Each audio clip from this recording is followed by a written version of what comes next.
Magluto ako ng buong manok, 1.3. Simpleng prito. Nilaga ko to sa 1 litrong tubig. Meron 2 kutsarang asin, pamintang buo, 3 pirasong bawang, 1 tablespoon na toyo para mag-brown lang mabilis. 15 minutos, pinakuluan ko to. Budburan ng harina para magka-crispy ng konti. Hindi masyadong i-curing, hindi masyadong sumipsip ng mantika, iwas kolesterol.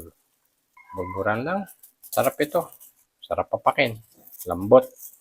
10 hanggang 15. Kung malaki, 15 minutos. Kung tantaman yung manok, kahit 10 minuto lang. Pagkakulo, bilangin ng 10 minuto.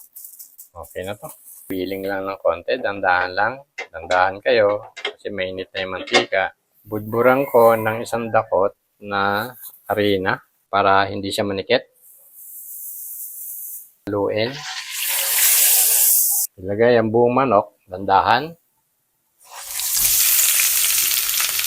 Takpan.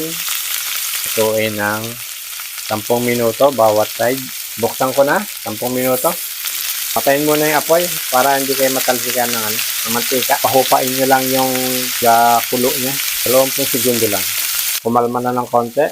Galaw-galawin nyo lang.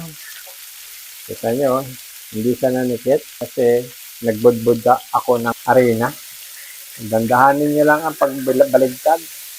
Sarin ko na. Dandahan. Yan. Tama-tama. 10 bawat side. Bali 20. Depende sa laki ng manok. Kasi luto na yung manok. Nilaga ko naman na yan ng 15 minutos. May lasa na to. Subukan nyo. Magustuhan. Salamat po.